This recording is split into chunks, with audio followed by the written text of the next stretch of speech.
Three, two, one. YouTube, what's going on? It's your boy Buddha back in the building for another LC Pro podcast, an exciting one, an extended one with my legendary co-hosts. We got Tweacz and TheKryptman. Hello, friends. We're here. A little late start, but we managed it. 6 minutes. That's not too bad. No, it's fine. It's definitely not professional. So we apologize for that. Those who are here live. Professional in name only. Yeah, right, Professional exactly. in name only. But we're just here to have a good time. And I think all of us are. Is anyone upset with this second year anniversary update? No. Not even a little. Not even close. One of the best updates we've ever had. Seriously. Absolute insanity. So much to do.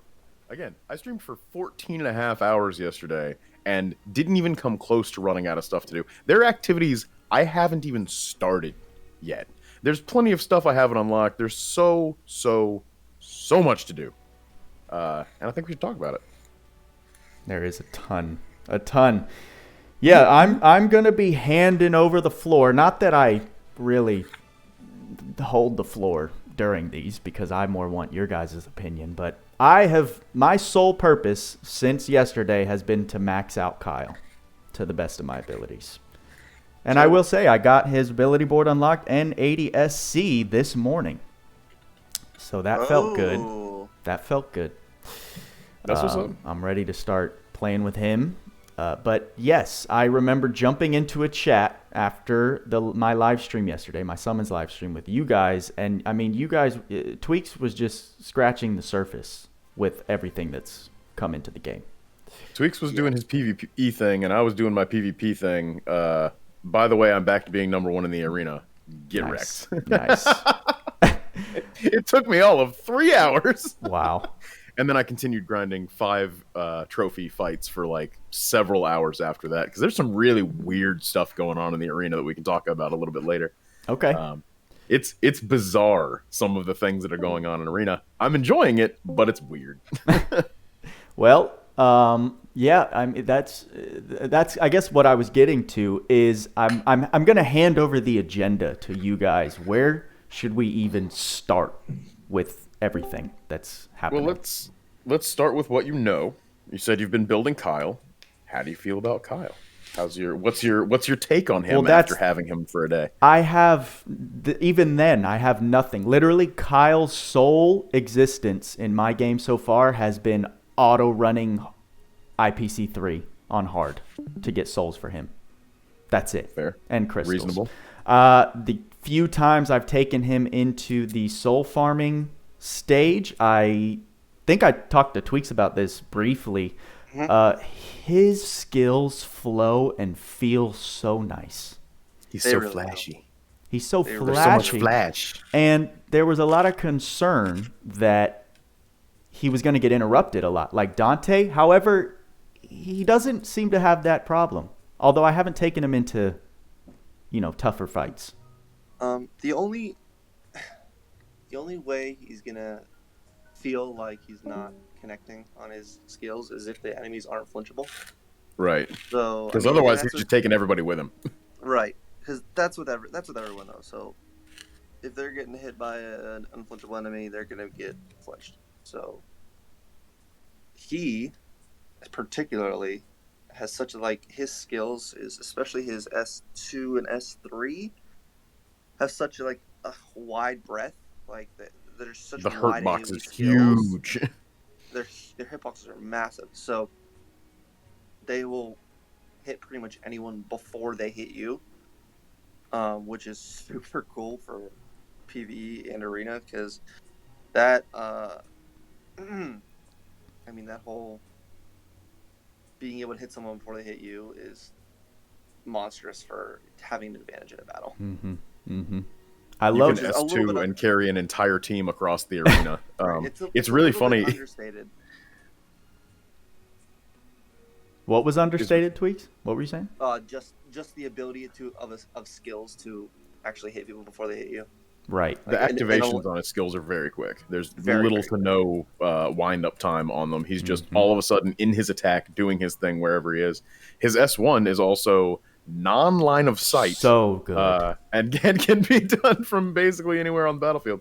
I've been having a lot of fun starting out fights with him and Lilibet, both with 2 charges of S1, and just, like, killing everybody.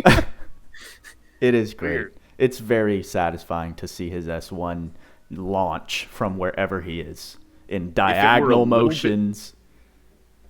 Go ahead. If it were a little bit wider, it would be as effective at wave clearing as V's S1. Yeah, it's a little more focused, line of sight. Yeah. Good, though. Very, very spammable. He can do it extremely quickly, just one after the other. It's got good knockback on it. If it catches a unit that has like low flinch resistance or low like knockback resistance, it can actually carry them and get a bunch of extra hits. Yep. Or like on large targets, it'll hit them a bunch as it passes through them. So the hit count's actually very difficult to get like an accurate count on. Doesn't matter. It's phenomenal. Yeah, and it's so fun to use. It's so fun to use. I put It's in so my flashy. I put in my Discord that it's like I get Bleach vibes of just people with swords launching slash cannons out of their He's sword. got quite a few launches. You know, he'll get people way up there in the air and then just handle them while they're up there. Just such insanity. So smooth, so fun, very flashy. Everything looks great. Yes. He slots in extremely, extremely well with the rest of the main character shifts, which we talked about before. At least we speculated about that before. This is the first time we've been on air since we've actually had him in our toolkits. Right. And I know we all gathered around both in YouTube and in my stream yesterday to watch Buddha do his pulls. I could see the light going out in your eyes there for a minute, man. Like when we were getting to the like 30-40K mark and you still hadn't pulled it. Yeah. I was starting to see the light go out in your eyes. Yeah, it was dipping. Because I was legitimately thinking, am I going to have to spend 90,000 crystals to get a unit who's not even... I mean, he is incredible, but he's not shaking the game up. He's going to. You think so? Dude. Absolutely. He's going to. Okay. Yeah. So that makes me feel a little better. People always underread how good barrier is. And he's got a real beefy barrier. Really good. I believe some testing happened yesterday that proved that his barrier and SM Theria's barrier are separate. They are different buffs. So her barrier will not erase his. There needs to be further testing done on that. I just got that secondhand in a conversation I had very quickly last night with somebody. But yeah, no, all signs point to real good. It also depends on how it scales. It says it provides a shield that's like the unit's HP or something like that. I don't know if that's referring to the unit that's getting the shield. I don't know if that's referring to Kyle. So, like, if the shield he applies is based on his HP, then you can just stack his HP to the ceiling, make him never die, and then when your friends are about to die, they have a crap ton of extra life, a ton of flinch resistance. Like, it's pretty crazy. Yeah. I've been running Shift Kyle, Shift Lilibet, Shift Zekus, and Shift Theria in Arena, and it's gross. What? It's super gross. All shift main characters are yes, good? Of course. Shift Protag. And if I had room, I would run DB Ray as well. Right. But, I don't. Yeah. I thought about switching Lilibet for him, but yeah, he doesn't fulfill quite the same role she does. I've already got like a God Slayer in Kyle, and then she's built for more of like a Human Slayer type thing. Yep. But it's been wacky fun. That's man. nasty. I'm very much enjoying playing around with Kyle. Yeah, exactly. We were forcing ourselves to use, not really forcing ourselves, we wanted to use him in the story yesterday while grinding. Yeah, 100%. That's the Used it for the new story. Most fun I've had in a long time. Incredible breaker. Incredible breaker. Good breaker, yep. I wanted to make him. I wanted to utilize Tweacz. You might think this is gross, but I wanted to utilize his one-handed build and make him like an invulnerable monster. Yeah, totally doable. And he's still viable. Obviously, you don't have Trishula. You know, anyone who's not getting hurt by fire or light he's not going to be the same. But I was thinking about putting Blood Force on him. I mean, it would give him some HP ticks for sure. I'm okay with it.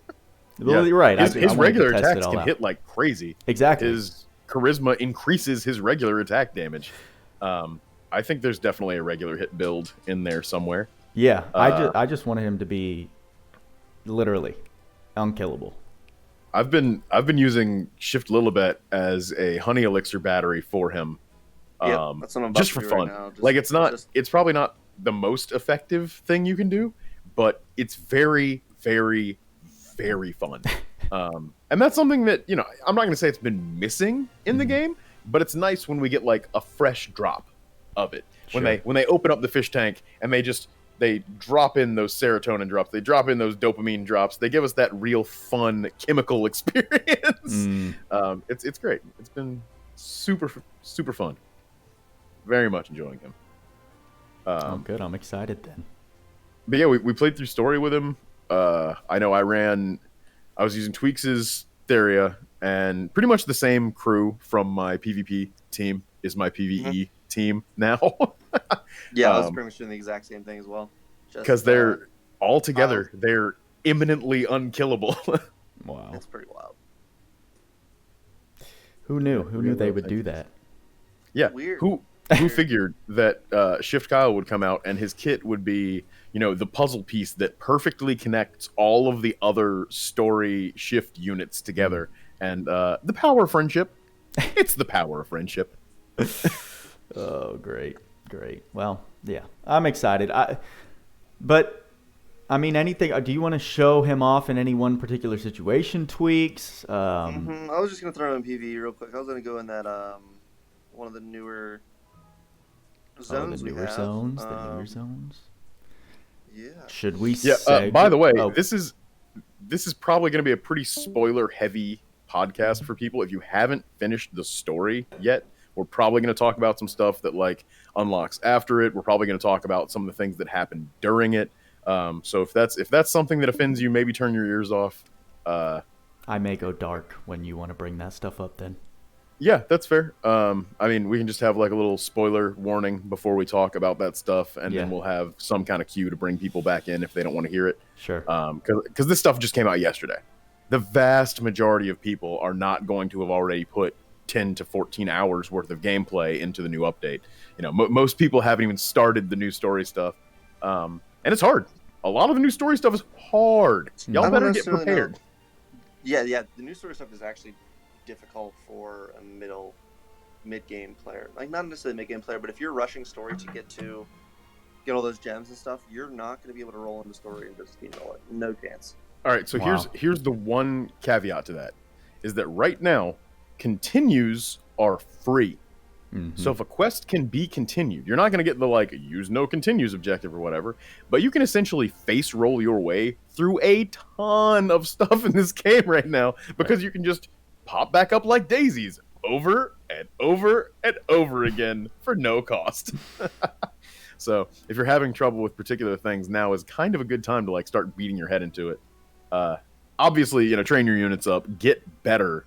Don't just face roll. But if there's like a boss or something you're hung up on, maybe it can help you get past just that, and get on to the next stuff. Because there's a couple points in the story where you run into a boss that's real hard, and then after you beat them, it pretty much it de-escalates pretty far, and it goes back to being like regular stages for a little while before you hit another boss. Oh yeah, look at this. Look at Tweacz. Just juggling them. Just getting him in the corner. Just keeping him in the air. And there's the lag. Yeah, his S1 is This so is like cool. a fighting game where Right. you back them into the corner, and all of a sudden they have no counter at all. Get in It's the awesome. corner. Get beat up. I love it. Yeah, Kyle's kit, very strong. Synergizes real well with his friends. Go figure. So here's something I'm really confused about to deal with Kyle, by the way. Why can he innately wield staves? Why is that a thing? Does he need... Is dual wield staff Kyle? Dual wield staff mage Kyle? Is this a thing? Maybe. I'd love to see that. It needs to be. Yes. I'm going to make a lot of people mad. Here's my Shift Kyle build, and it Mage. uses like the UR Ark staff and like I mean, I pulled quest staff. Starry Calamity enough times. Yeah, Just give him make spell him, linkage. You sure did. Absolutely. Mage. Bro. Absolutely. Those duplicates on my summons, That was though, so that awesome. was part of the reason you saw the light just Dude, that was leaving. crazy. That was crazy. Double and in the same role. Yeah. I almost cried. It was like Starry Calamity, Starry Calamity, Starry Calamity, double Saint Marius. Whatever it's called. It's like, ooh. Yeah, it hurt. It hurt my soul. Yeah. But I feel it. I went pretty hard for Kyle. I chased the UR a little bit because it's finally rate up. I'll probably do some more pulls for that at some point before this ends. Because literally the only arcs that I'm missing now are the new one and Eldrav.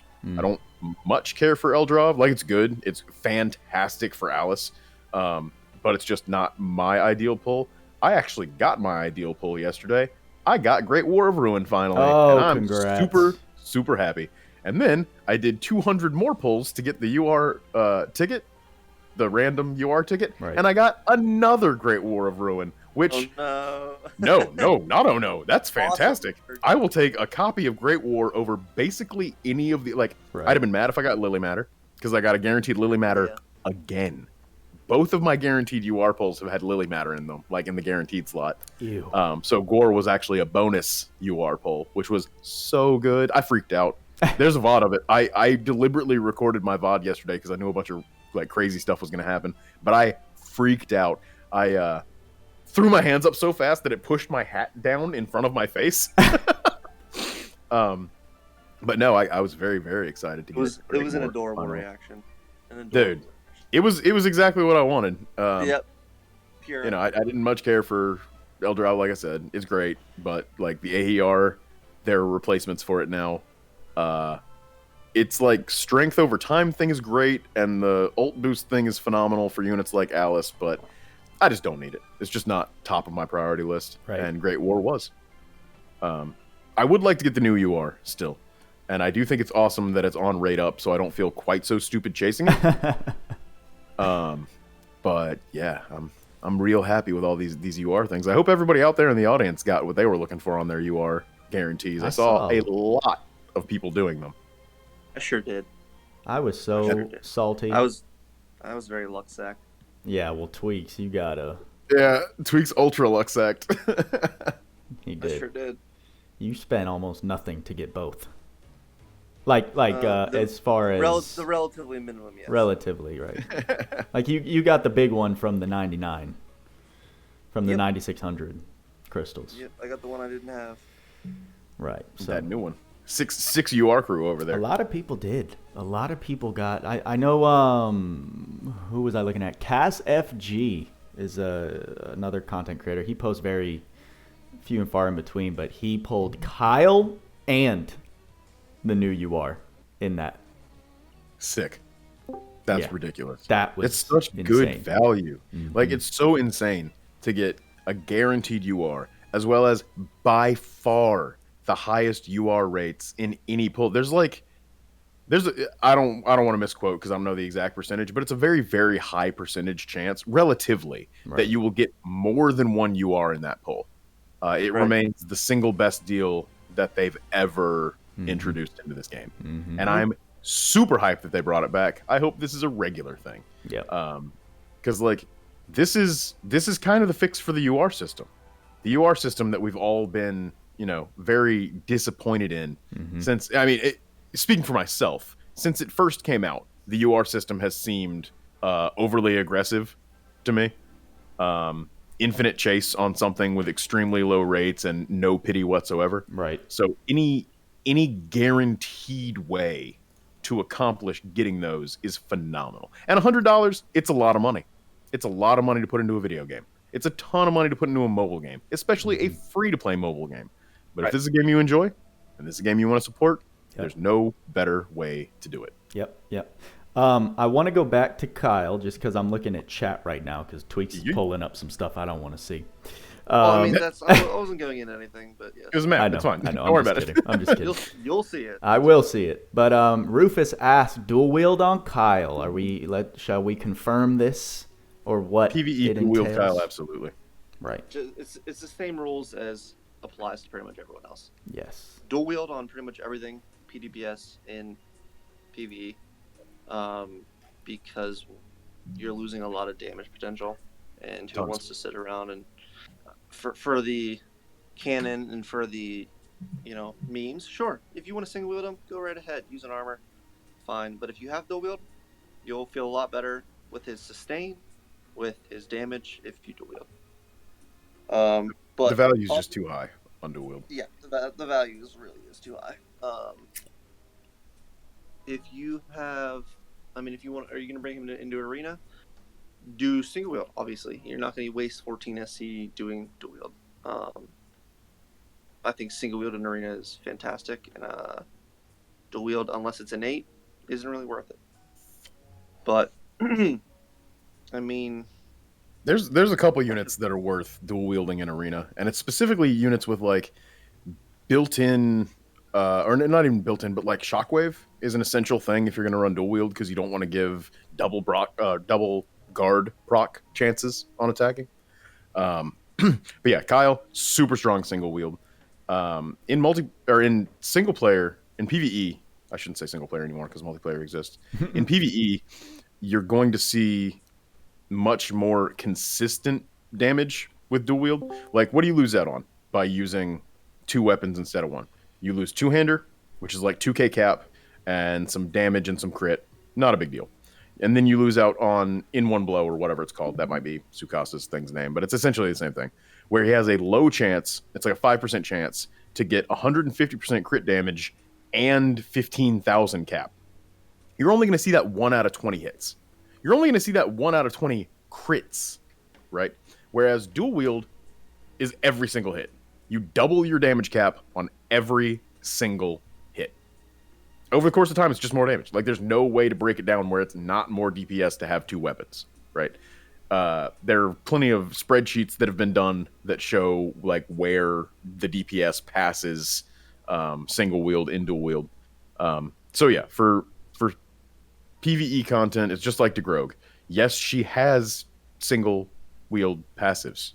Are they absolutely vital to her kit? No. Are they a nice bonus if you want a single wield for whatever reason or don't have dual wield? Absolutely. But dual wield is still king. Even if we haven't waited for the Japanese videos to come out to tell us that single wield Kyle is better than dual wield Kyle, I think at this point we can make our own deductions about how it works. All us smooth-brained American monkeys. yes, sir. Okay, Kona, clap. Okay, Kona, brother. All right. What else? I mean, we've talked about Kyle to death unless there's anything I'm missing. I'm sure we're gonna find some really interesting synergies with him up like in the future. Like again, we've had 1 day worth of testing with him. Right. There's some goofy stuff that we can do. I'm positive there's some crazy stuff we can do. We just gotta mess around with it a little bit more. It's like the Zekus combo with him. Zekus hurts himself down to 0 or down to 1, procs his passive, procs Kyle's passive, heals back up to full, gets a huge shield. It's insane. Right. It's a crazy combo. Yep. And all you got to do is soul liberate on Zekus while Kyle's in the party, and it all just happens. It's pretty unreal. I was so really hoping to pull Sage Zekus. I was really hoping to. I know there's still a chance with all the tickets they're giving out, but ton of tickets. I just want the whole main cast shift for him so bad. They're real good, man. Every single one of them is worthwhile, which makes the Super DOH banner extremely high value. It makes the guaranteed unit banner that they're all on extremely high value. Yeah. I was actually, somebody asked the other day, they're like, what should I pull on? And I was like, I don't know. I have no idea. The only thing with the Super DOH is just what I've seen in past gachas, the dilution of pulling exactly what you want. As a new player, it can be incredible.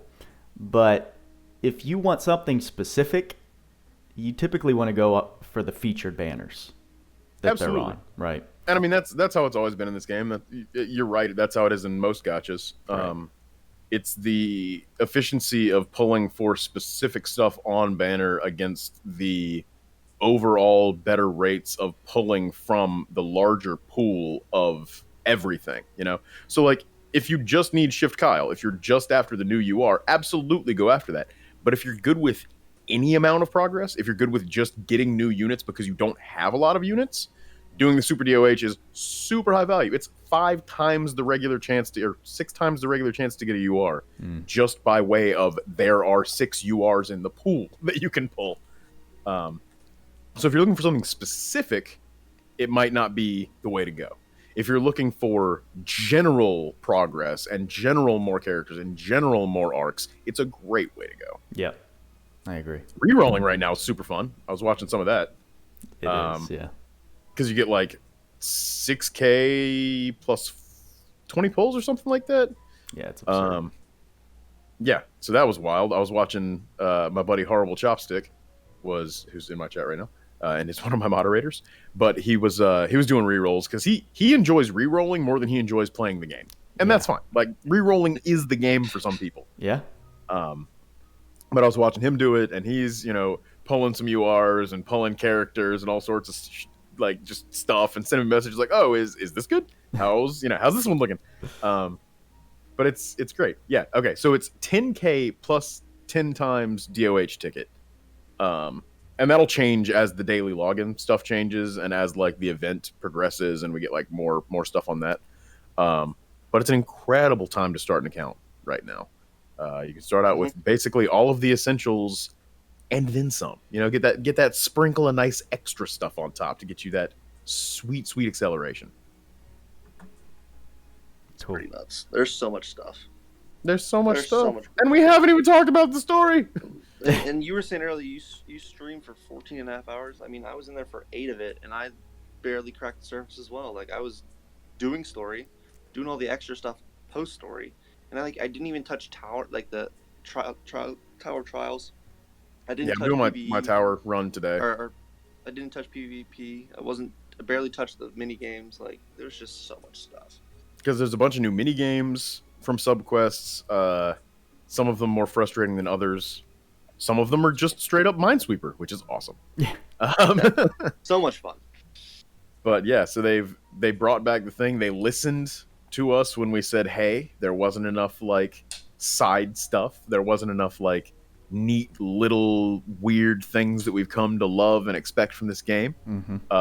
And they said, all right, challenge accepted. Here's 2 new mini games and 3 new end game modes and 4 new boss fights and a bounty board with world bosses on it and a new thing that's kind of like fairy catching and the arena's revamped and the tower's back and the story's continuing and here's new stuff. Dude, it's insane. All of it. It's insane.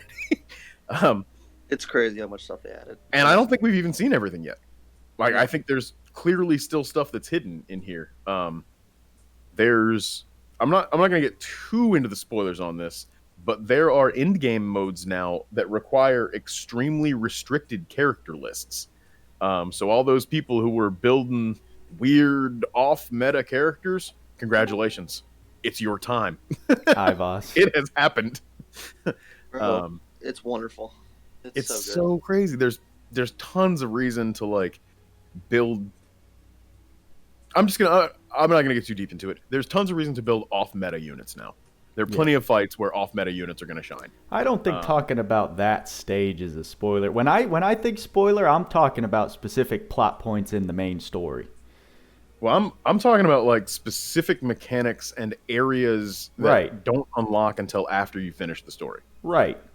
But and I just want people to be able to be surprised, True. Okay. Fair enough. Because there's almost a new like tower hidden somewhere on the map, and then there's a very specific, let's call it like the Dark Palace. But yeah, and there's tons of very, very interesting things that they're trying to do with this. I think it's going to keep people tied up for a long time. I know. No, I'm not going to jump around subjects. I was about to go back to Kyle. I'm upgrading Aldanian warriors because when you brought up Crypt, you're not sure. I'm not sure as well if his barrier pops. If the barrier he provides, I imagine it scales off of his HP. Yeah, right. I think so. So I would imagine so, and the reason is that the wording for it's something like based on unit HP. Yes. But then the next line is the barrier fades when the unit dies. Right. And that only makes sense for Kyle. Because you're not going to die through a barrier. Yes. The wording wouldn't make any sense to die through a barrier. So I'm assuming it's all tied to his HP. What? And his stats and stuff. What I've noticed is when they put unit, it pertains to that unit that it's being read from. Like Gen specifically, I got confused with his passive that says gives all allies but unit, the allure and stack. Exactly. Mm-hmm. And when it mentions but unit, it's referring to Gen himself. So I imagine it's consistent here as well. Yeah, there's definitely a lot of eccentricities in the way that they provide information to us. Mm-hmm. But if you can see those things, like if you can see the pattern, they tend to at least stick to their pattern. Like if it's, I'm not going to say wrong because they fixed a lot of like wrong text, but their wording is usually consistent. Like low chance almost always means like 5% or whatever it is. Extremely low chance is 1%. Chance is like 20% or whatever. So they tend to stay at least kind of within some imaginary guidelines for their wording. Mm-hmm. Which helps a little bit. But if you want the real technical details and the real crunchy stuff, you got to go to like Lake's spreadsheet and get like real numbers. Right. Did they change Icy Guardian with this little like effort that they made to standardize a lot of descriptions? I don't think so. I think they fixed the Tower Sword this time around. No, extra damage. Did you read it? No. Did they fix it? I don't think so. No? Are you sure? Look again. Critical physical attacks inflict plus 40% extra damage. They said that already. It's the next one. It said that already. And the critical attack will have an ice attribute. And the critical attack. It all it needs to change is the extra attack. That's literally the only word that needs to be changed. The pursuit attack will be ice. Right. I'm fine if they keep it extra. Because I know pursuit's a word that the community kind of coined. I think so, yeah. Mm-hmm. But they usually go with like extra attack and wording like that. Which again, that's talking about like the consistency of their wording. Right. Oh, what's that? Event boss slay rewards. I haven't collected any. Is that because I haven't participated in it? Yes, you have to kill at least once. Yeah. So your daily anniversary quest. The good news is the rewards, the slay rewards, are not that great. There's nothing too exceptional in there. Right. There's some DOH tickets spread kind of throughout the whole 20-day period or whatever it is. But I think by and large those rewards are just going to get missed. Because there's nothing game changing or too good. There's clusters. There's a couple tickets, stuff like that. But I think people are mostly just going to ignore that. Yeah. But do it at least once a day so you get the rewards. Community rewards. I know. Like I said, I've literally done nothing except farm to max out Kyle. Yeah. Which is reasonable because we all kind of went our own way, Everybody went down their own rabbit hole when the update came out. I rushed through the story and then didn't really touch any of the like additional subquest stuff. I dove right back into the arena because that's where I live. Tweacz went immediately and started doing a bunch of the like new in-game optional stuff and figuring all that out. You went and started training up your characters and stuff. I mean, there's a ton to do. There's a ton to do in the game right now. It's exciting. There's no wrong answer right now. There's no wrong answer. There's really not, and you're going to progress pretty much no matter what you do. Right. I'm like I said, I'm going to do my tower run today after the podcast because I want to run that. I'm going to run a full main shift team again and just destroy my way up tower. It's just so funny because like normally that would be like, oh my god, you're handicapping yourself, but now it's that they're all shifts. It's just like, wow, this is the best units in the game. Best team in the not game, really- arguably. With elemental diversity and support passives out the wazoo and things that like support each other, I'm very excited to throw the. Uh-oh. Okay, there we go. It's fixed. Is it though? Yes. I had to go back in and change my settings because when it switches the channel to push to talk only, you have to change your settings to push to talk only, or it won't let you do anything. So then you have to go back in and like switch it again. Well, How weird. Yeah. Permissions in Discord are Wonky. screwy. so you guys can hear me now then? Yeah, Yes, we you're can fine. hear you. Tuh.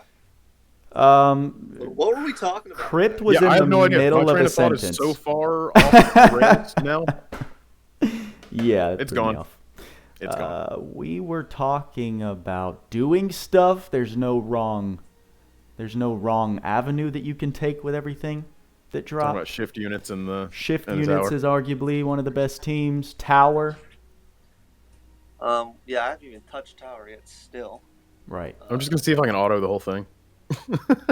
That'd be pretty cool. much. Auto the whole thing with no arcs on the main shift team.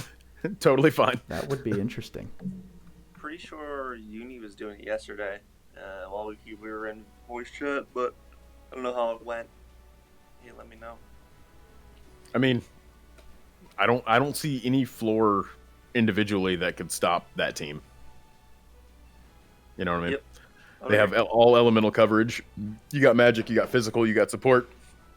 You got shields for when people are going to die. I'm interested to see how that interacts with stuff like Rommel's ult.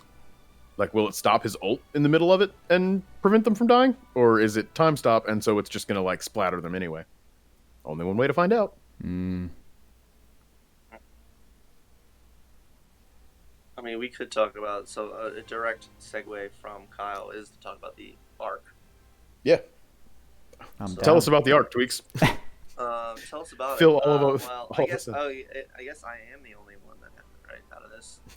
Yeah. Out of the three of us, yes. Yeah. Sadly. So, let me go get it out now. Preface to this: most of the URs that we've had, if not all of them, have had some niche little build or some niche little aspect to it that makes it very, very good. This one I haven't really found yet. Eldravana has the massive ult boost and ult cap. Lily Matter has honestly the magic cap is the biggest part about its arc skill. Solaris has the damage cap for Thunder as well as the huge damage reduction. Theo has a bunch of unique stuff as we've talked about before. Theo gang. Yeah. And Great War Rune is probably the best arc in the game. So this one, on the contrary, the really good thing about it is the damage cap. Like it doesn't really Doesn't stand out to me as a It UR. doesn't stand out to me either. It doesn't. If you wanted to chase a UR, this would not be it, in my opinion. The only reason to chase it is because it's right up. Right. Right. And Like, well, the only reason it's a slightly better idea to chase this one than the previous ones is because you have a slightly better chance of getting it. and it looks really nice. I It mean, also the looks arc very nice. Is pretty. The wild. reward is also very good, like specifically for fire Mm-hmm. DPS. But it's kind of on level with a lot of the swords we've been getting. You know, I don't know that it's necessarily better than like Lost Souls. Yeah, I think Lord Sword's better overall. I would agree with you. 100%. Just yes, but Just, I mean, yeah. it's very good for Kyle. It's very good for Dante. Mm-hmm. But I think you could More also likely- you could do some really really goofy stuff with Zekus with this, right? Because it's Yes. got inverse damage raise to or raise crit and damage as your HP drops. Crit plus 10%, damage plus 60. Because you can get him to 1 HP and just sit him there, right? Mm-hmm. And he's got his S3, so you're getting that and his damage S3 cap. is fire, so that would benefit from that. Right. So I think there's some fun, like, goofy Sage Zekus stuff you could do with this. But yeah, overall, like, it doesn't really have, like, super unique skills no, either. I mean, most of the time, when we've talked about Flame critical Circle's raises- new. critical raises before. I mean, the level 10 skill, you're not really going to use that in Mhm. any builds unless you have Wayland 100 SC. Like, Right. you really don't need to use that ever. Light High Drive is a nice boost, just because we don't have that yet. But do we have any units that need that so far? Not really. But the newest skill and the main one that's going to be useful is probably Flame Circle. Yeah. Like that's the other circle that we've had. I mean, not that it's necessary for any content really, but you can stack It's that with necessary fish if you want to and get with- somebody to like -90 ice resistance. But other than that, there's not really you a can great get, reason what, for it. You can get, this is -20, -35 for extremely bad chemical, and then -50 for Sahagin's debuff. So you can get -105 ice now, That's pretty nutty. which is pretty cool. You can pretty much put anyone into weak territory and use Amelia's advantage, or use weak point boost and stuff on pretty much any unit, any enemy in the game. Sure, Okay. yeah, that's big time. But then you're also forced to use Sahagin. Hey, nobody's being forced to use Sahagin. We're using Sahagin. That is by choice. If you want to get -105 ice, you'll have to use Sahagin. And I Absolutely. don't diss Sahagin because he was my DPS in one of the new areas, so I would never diss the man. Yeah, I gotta do that now. I gotta build monsters. Crazy. I think I've done the monster field one time each to clear them, and that's it ever. Wow. That's funny. That's funny. Why would I have cared? I never had a reason to care before. No, I love that they did that. I guess I didn't really build them, but Sahagin, DXR, and Phantom was my team that I used. Which, I mean, I'm not going to start spoil anything with you, but it's like one of the end arenas you can only use, which he was talking about before, which Crypt was talking about, is that you can only use monster units. Now, There's legitimately PvE content locked to monster units now. Enjoy, everybody. it's hilarious. It's so funny, and it's not easy. You need to have them built, or have a certain je ne sais quoi around them. Like, you can't just roll into into the area and just expect to steamroll it with any monster unit. There's like 5 levels to it. I mean, I don't want to get into really specifics, but it gets harder as you progress. And you can't steamroll it. It's very, very annoying if you try to do that. But it was a lot of fun. I finished that yesterday. I finished the only thing I haven't finished in PvE is one of the super bosses, which Crypt mentioned before. There's also now a hunting board for all the world bosses, including Pablo, Lambda, and it's not Reaper's not on there, right? It's not Reaper, It's which is something weird. else. It's not Reaper, but it's a different one. Zlorg. Yeah, Zlorg is on there. So Zlorg, Pablo, Reaper, and then 4 more bosses that have just got introduced. So they basically doubled the number of world bosses that we have to fight Which with is this update. And included a bunch of gimmicks. Oh my god, they're so Gimmicks are big gimmicky, time. which is great. Like it's mechanics. I right? love that. Like yes. we've asked for fights that aren't just, stupid DPS checks or whatever, and now people are going to get really mad that these fights have mechanics in them. Right. We've talked about it before. They're never going to be able to make everybody happy because everybody's stupid. Oh, that was my favorite little saying that you wrapped off at the beginning of the last podcast. Oh, wait, I can do that again. It's, as a rule, man's a fool. If it's hot, he wants it cool. If it's cool, he wants it hot. What it is, he wants it not. Amen. Yeah, that's how that goes. Very funny. little limerick there about desire. Love it. But the PvE content in this game right now is so good. Top notch. have- So top notch. So top notch. And So you know much was to the best part about it yesterday, which I know you'll probably miss because people will probably already have all that information, is just not knowing what's out there. Mm-hmm. Like, just finding the stuff, finding items, finding chests, not like doing story, and then seeing things unlock that you're like, wait, what the heck is this? Seeing notifications on this world map, there's like 3 little exclamation points, and being like, oh, should I click this? Right. Like stuff like Like, ooh, this. what's It's this? so much fun. Yeah, right. And no one, The mystery. as we're all playing it together, like no one really knows what's going on yet. I mean, unless you were in JP 3 hours ahead, which people were. But I turned off my Discord while we were streaming yesterday, and there's just finding stuff as we go. So really cool. Here's a question for both of you, actually. How long do you think it would take from brand new with moderate understanding? So let's say like Buddha rerolls an account today. How many hours of story content do you think there are in this game now for totally free? It's got to be like tens, if not like 100 hours of just like to play through everything, and especially if you watch the cutscenes. I don't know. You'd have to ask Jabrock. He has them all recorded. That's true. Jabberwock does have the archive of all the events and everything, but there's like hours of cinematics in this game and story, and then there's like 170 stages now, or fucking whatever it is. I don't know how many it actually is, but it's a bunch. But So much even as we were talking before, rerolling on a new account and going through story, you can't steamroll it anymore. Up to a point.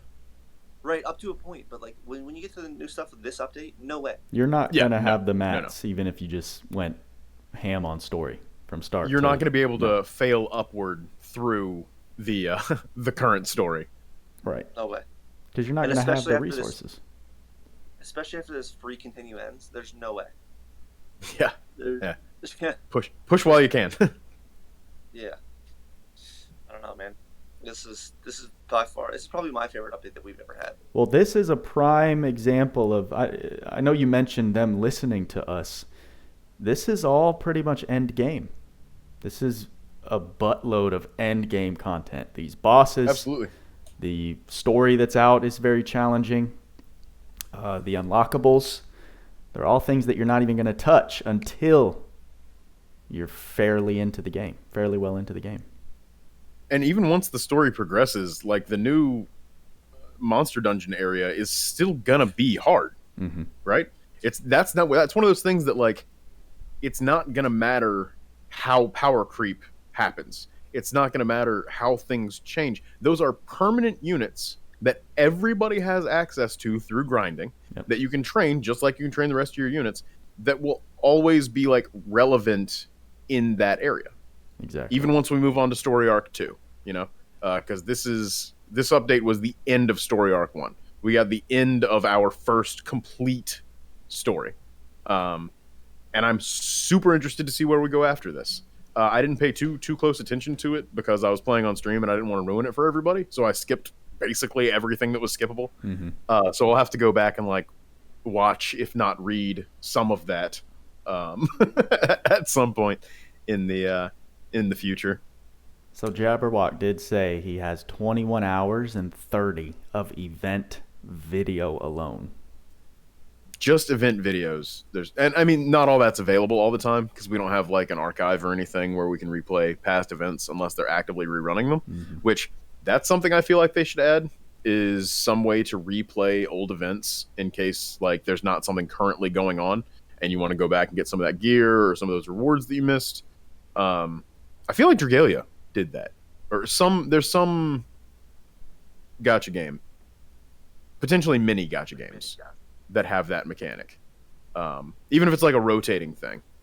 But that's a discussion for another time. Yeah,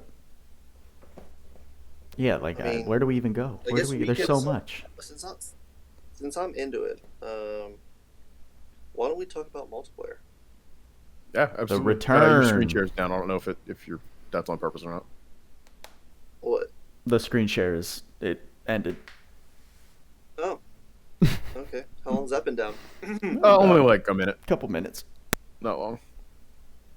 Man, this is why I tell you guys to tell me this stuff, because I don't know. What are you gonna do, man? Cheers. Let's go again. Yeah. There we go. We're in. Multiplayer. Multiplayer. It's different than last time. Yeah, very different. Unfortunately, not for I wouldn't say a good change for multiplayer. I mean, not as lucrative as it was last time. So the unfortunate aspect of multiplayer now is that the boss is very, very difficult. Last time we had multiplayer, we had Jelabonga, and it was easily one-shottable by many endgame players. But now that the actual multiplayer boss that drops clusters and drops 5-star materials isn't easy at all. It's really not. That who you're taking on now? No, this is the daily festival unit. Yeah. Festival enemy. Because you can actually do the event multiplayer this time. Yes. The new event has multiplayer stages, which Yes. is cool. Or you can do it solo. You don't have to do it multiplayer, but you can, which is neat. Yeah. Oh, that's the best sticker by far. Yeah. Yep. But like, so I'm gonna go back to the selection screen. I'll show you what I mean. So we have multiplayer now. These limited quests. These are those same things that we had for Jalabonga, these 2 quests. Like, this is the new recruit training thing, which, I mean, everyone has to do before we can go to the next quest. But this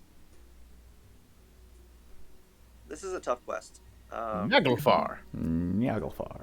It's a very difficult quest. I've done it, like, I don't know, 4 or 5 times, and I just can't be asked to do it again. Like, unless I'm running it with Crypt and Deimos and, like, Enma and, like, people that I know have efficient units and we want to plan together and bring whoever.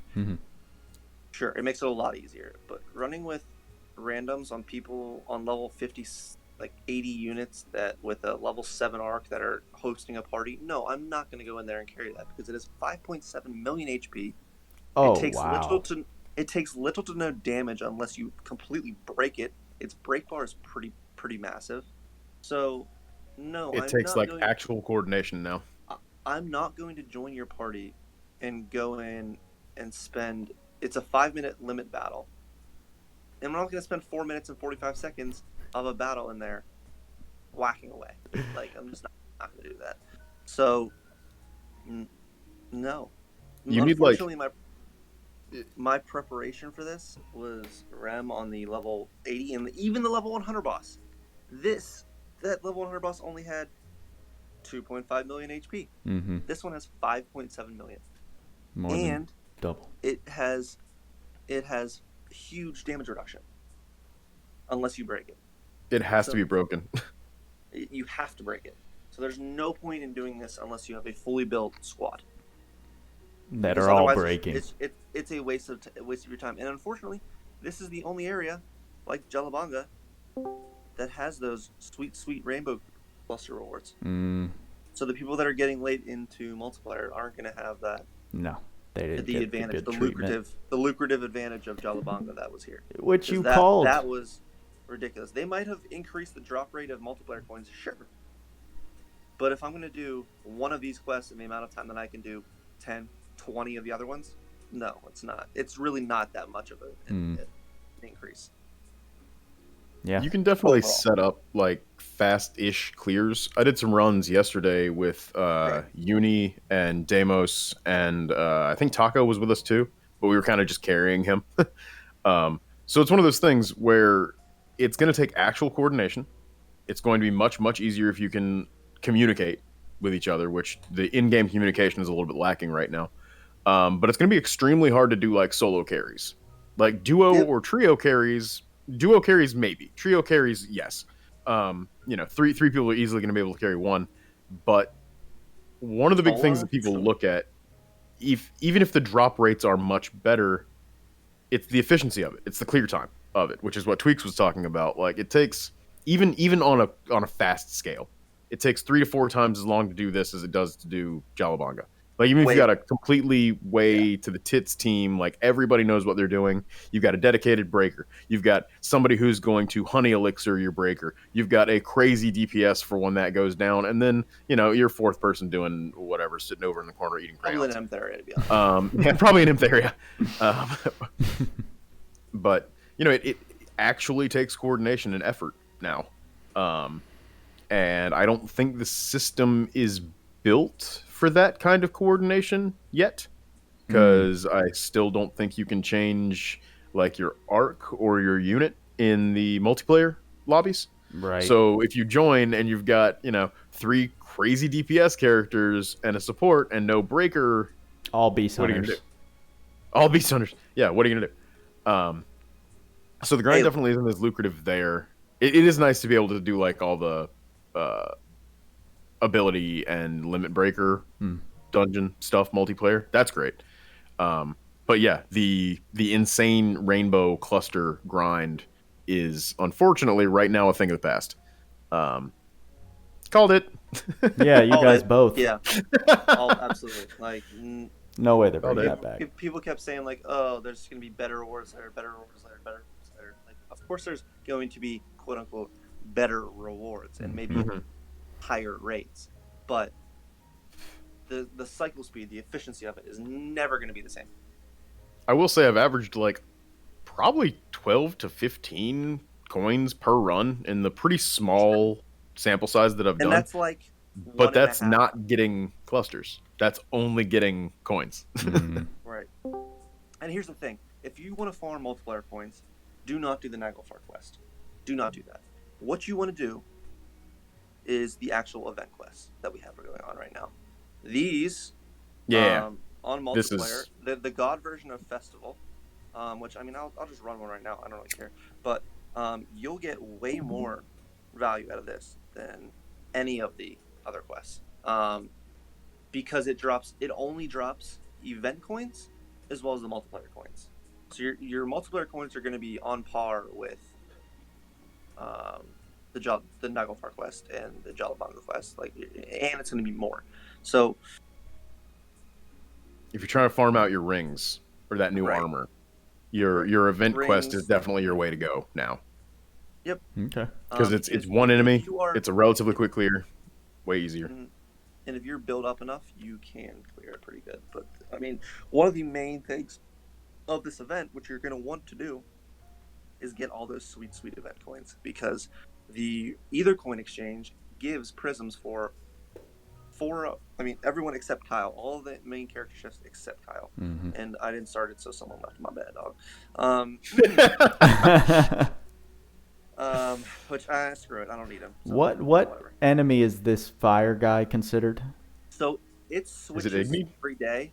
This one is going to be a beast. Got it. It's essentially Igneed. So this one yesterday was like one of those dragons. It was the ice dragon. Yeah, it was the ice dragon, but it was weak to fire. I didn't understand that. But anyways, the day before that, I have no idea, because I didn't even do it and I didn't get any slay rewards. So, but like this one is relatively, if you're endgame and you were clearing Jalabanga, you can do this one.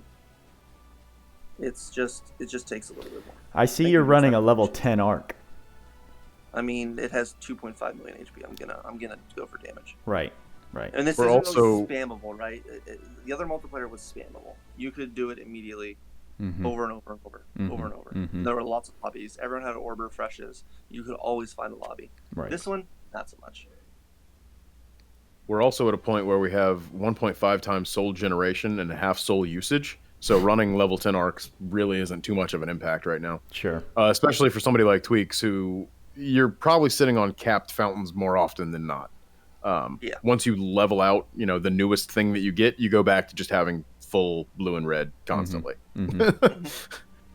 Actually, I'm going to finish out my Great Warrior Ruin. I'm going to take that to level 10 right now, and I'm going to get back on that capped out fountain life. I don't know if that dude had a max out Beast Hunter. I'm assuming not, because I don't see 2 drops. Nope. But who knows? It doesn't matter. So you get these of either coins which you need, and then rare multiplayer. Hey, there you go. But like this is probably the best place to get the multiplayer coins. People will carry in this. I don't foresee too much issues. I mean, with a whole new player squad, there's gonna be issues. But if you're an endgame and you want to farm these rings in the armor, this is the way to do it. Mm-hmm. While also getting these ether coins, because I haven't done that at all yet, and I need to. And I want those prisms for the main ship characters, because we're going to, you're gonna be able to finish these out. So the first one you get DB Ray Prism, and then a Theory Prism, which is I'm down for. That's so good. They're all so good. A Lilibet Prism and a Zekus Prism. I mean, there's nothing on the Step 5 repeatable. You get 10 Mother Souls. It's not really worth continuing to do that. If in your multiplayer grind for coins, you get enough ether coins to get all this stuff, then absolutely send it on this stuff. But the main attraction are the prisms. Now you notice Kyle's not in there, but as a prism, but he's in the mission rewards. So if you go down and you get 60,000 points in the mission rewards, you get a Kyle prism. So all five shifts have prisms. Here's another note about unit prisms that are available right now. I didn't know this, but in the paid credentials shop where you get, your paid gear and shit, there's for 20 paid pulls each, there's a prism for I think every DOH unit. Sure looks like it. So there's some extra incentive to do paid pulls if you've already gotten your paid gear. It doesn't feel quite so bad, because that means that every 20 pulls, every 210 pulls, you are essentially guaranteed a dupe of at least one of the DOH units, as far as bonus SC goes, and like building your characters.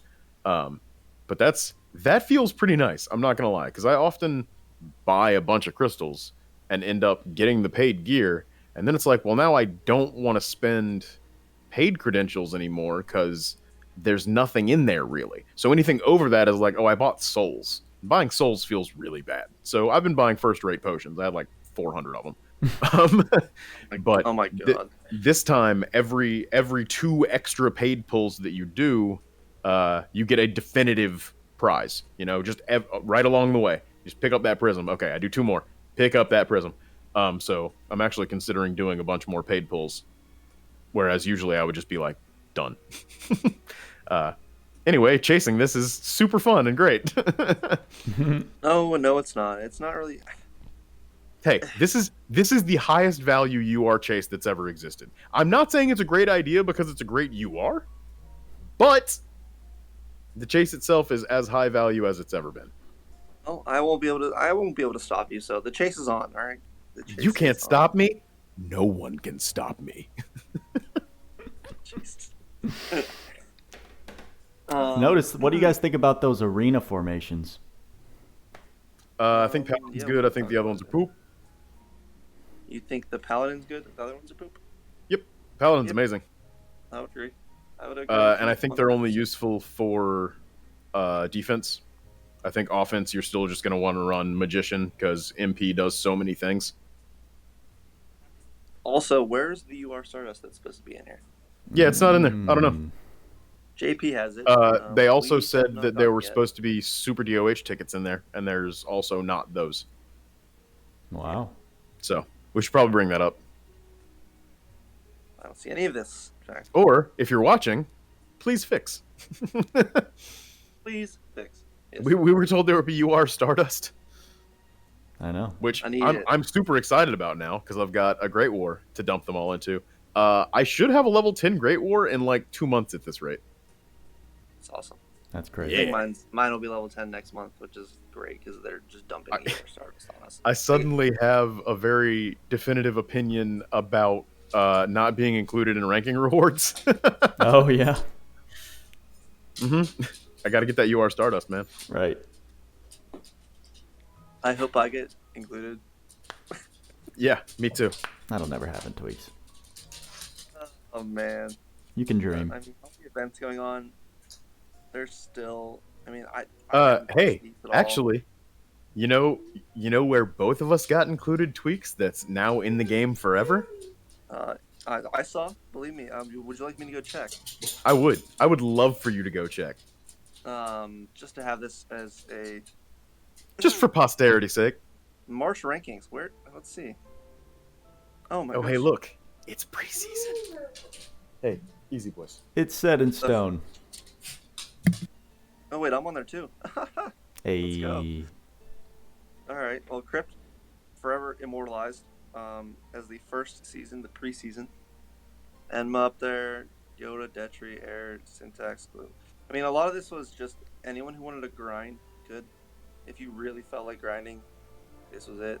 Which is different than because the rewards weren't great, right? SSR Stardust, okay, whatever. But the biggest thing about next season, or this season that's going on right now, is the UR Stardust. And that's going to be, I don't know if it's going to be competitive because I know Crypt, you're just going to be grinding the heck out of it. And we'll see how far ahead you get. But the biggest thing about this is getting the multiplayer stamp, 100%. I will guarantee myself top 100 just for this. I mean, essentially, if you want the gold sticker, you're going to be able to get the gold sticker. Like, it's not going to be super, super hard to get into top 100. Right. But I mean, the whole 2 Stardust for number 1 is kind of big. It's big. Only top 10 gets UR Stardust. I mean, that's a whole month of grinding. So I obviously can understand if people were just like, I don't really care to grind the total month and just to focus on that for a month. And people will separate. Like, the people who want to grind the super, super hard will separate from the rest of the pack. So I doubt it being very competitive as long as you're vigilant in yourself. Like, you and Emma will obviously be top 10 because you just you'll will yourself into that position. I don't see myself being top 10. I can't be asked to focus over it. So it's actually much, much harder to separate from the pack now, at least this early on.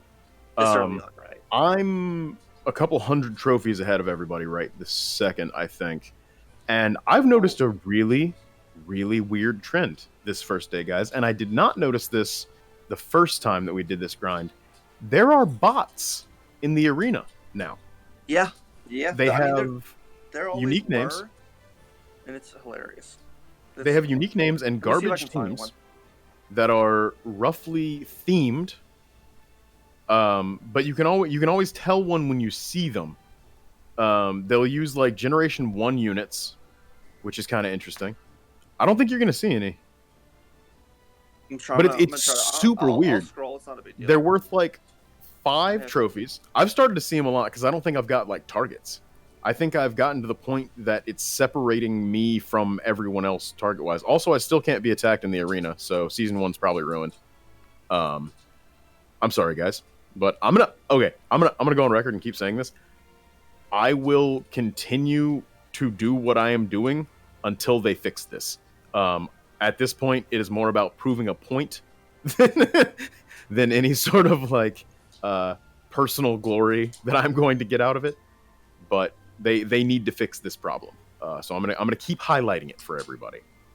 Yeah, I think I have too many people in my because like I can't get more than like 5 trophies per win. It's like 5 to I think 15 if I'm hitting number 2 now. So they've definitely changed how the trophy scaling works on the top end, which should prevent people from doing what I did early last season, which was just get way ahead of everybody, which should keep it more competitive, which is good. It should. And after doing like what? I mean, I've done like no battles this week, and it's just... I've done like 300. Yeah, I've done 21 battles total this entire week. You've done 358. Oh, the friends. Yeah. Oh, unbelievable. Why it's the super friends. Super friends, unite. But yeah, I mean, if you want to grind it, you can. There's not really... I don't have an incentive yet because, like, honestly, I don't really care. I'm just gonna see people get way ahead of me, and then I'll catch up later. Like, it's not... Just doing your dailies is gonna get you a pretty decent stash of rewards from getting 200 daily points now, because it used to be 50. Now it's 200 per day. And there's like the new formations, and I think one of those is good. But then there's some new Stardust and like some pulls and stuff in there that are good. So definitely at least tinker around with it, get your daily stuff. When they reset all of the trophies, you actually keep your daily rewards from your highest previous rank. So if you were in Super Gold 1 and you're now in Super Beginner 5, you're still going to get your 20 Mother Souls and your, I don't remember the exact number on Souls, like per day, as if you were still in Super Gold, just for doing your like 1 or 2 matches. So the daily incentive is actually better than it's been. The monthly incentive is way better than it's ever been. And it should be harder for people to do what happened last season. We should all be kept closer together in points. So in general, I think the changes to the arena were very good.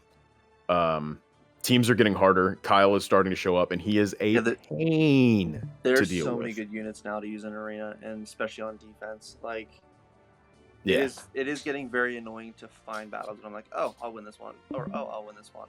And it's kind of RNG now, which is a little bit more RNG. It's kind of nice that there's no absolute meta that wins every game. I see you're running that main party killer in your first slot there. DeGrogue absolutely destroys a bunch of the main characters because they're not Slayer immune. I don't know what you're talking about, honestly. There's a slightly hot tip for the arena. If you're struggling with the main story, just build your DeGrogue and she'll tear their face. This team doesn't perform that well. I don't know what you're talking about. No, I couldn't. I see no reason to believe that team is OP or busted. I think it's funny how different our arena builds are right now. Good. I like it that way. There's a lot of different PvP extraordinaire, so I don't. I might be doing something wrong. Who knows? No, you're fine. You're doing great. I'm sure. just looking at what you've got going on there, I'm sure you're doing fine. Yeah. So the arena changes. All dope, all good, actual rewards. I will say, so we have right now this trading space of second celebration medals. And people that want to clear this out and who don't auto run, I do have a little tip. Like the end game players who don't really care about auto running or who just don't do it. The best place to get these are world map bosses. Now, why would we care about that? It gives 30 medals per world boss. So I was doing this yesterday, and I think Salt was there, but I was doing this in voice chat. I just kept rerunning and one-shotting Jalabanga and getting 30 crystals every time. Bring back the multiplayer grind. Is not dead. Like it's hilarious because one hard quest normal gives 1 drop at the end. Hard gives 2, God gives 3. This quest gives 30. And it can be done in like 5 seconds if you've got any kind of build going on. I'm so happy I built Lilibet in this time being. Dude, you know who's just been every single day showing me more and more value? Zekus, man. Every single day I like him more. He is the multiplayer star.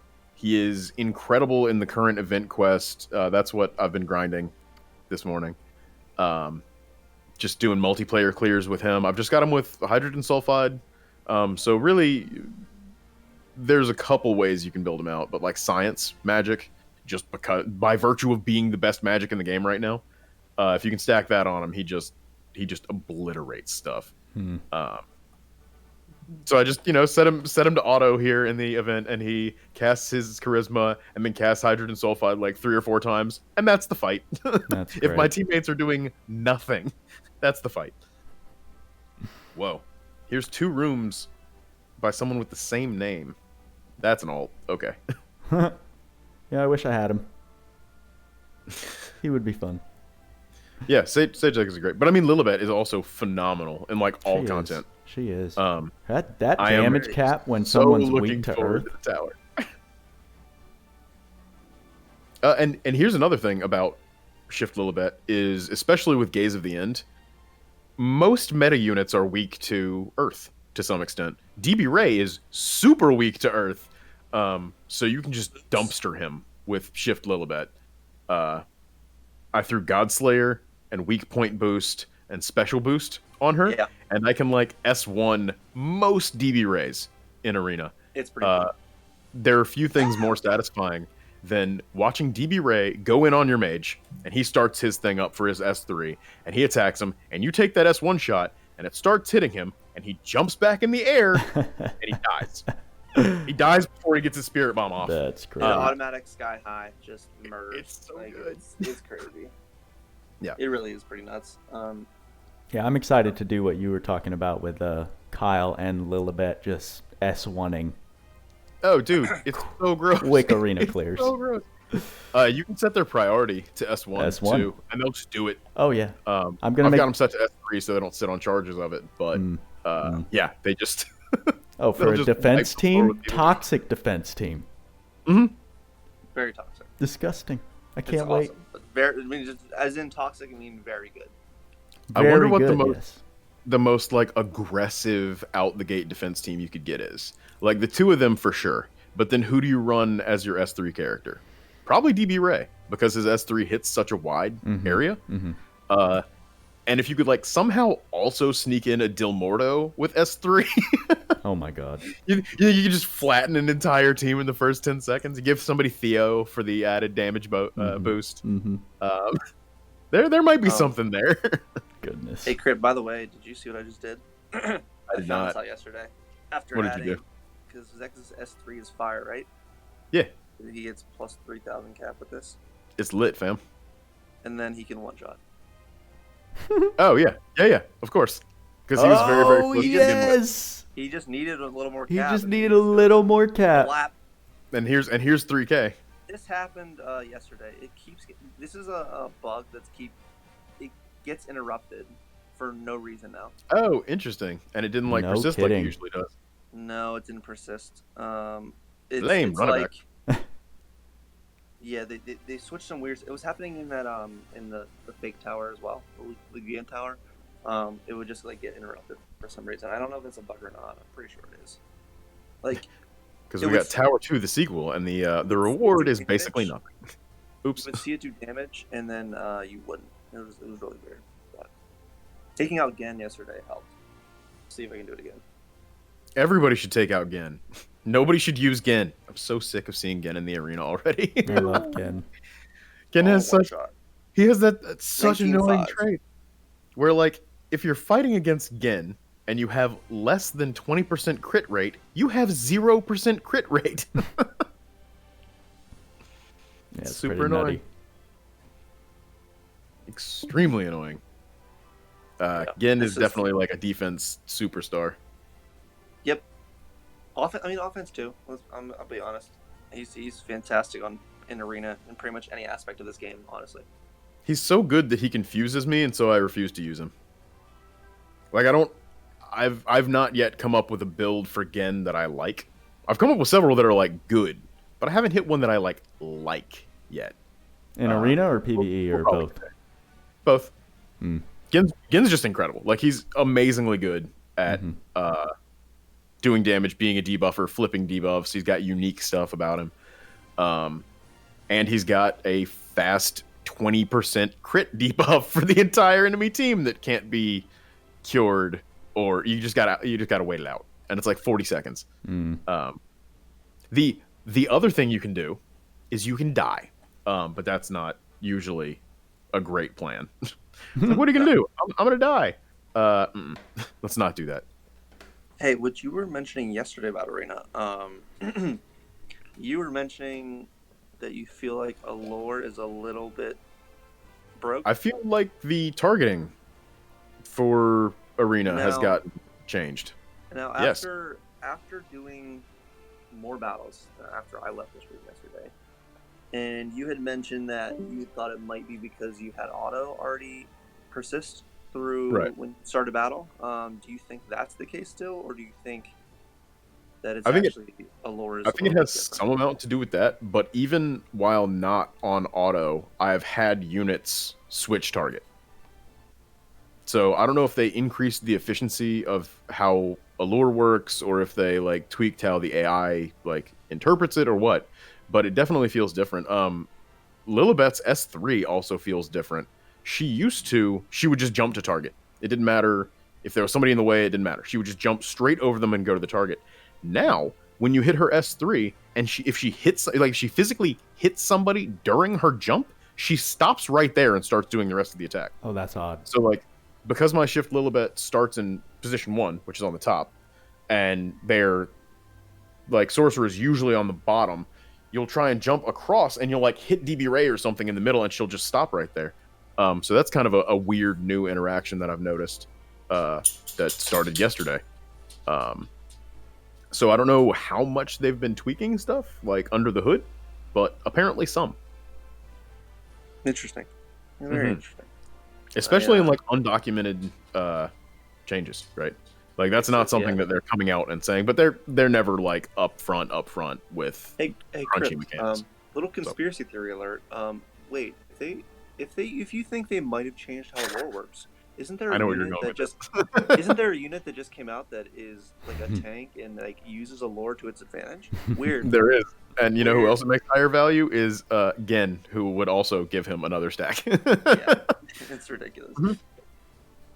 Yeah, imagine changing PvP mechanics to favor new units. Who would do that? Are we used to like having new units come out and having a world boss or like some hard event tailored just to them? Amazing. It's arena this time because they implemented arena rewards. It's like, well, now we have to break the meta there. New character, gotta break the meta. It's just funny. It's just funny because, like, I mean, that's probably not what's happening, but like, no, we're wearing our tinfoil hats for sure. Yeah, 100%.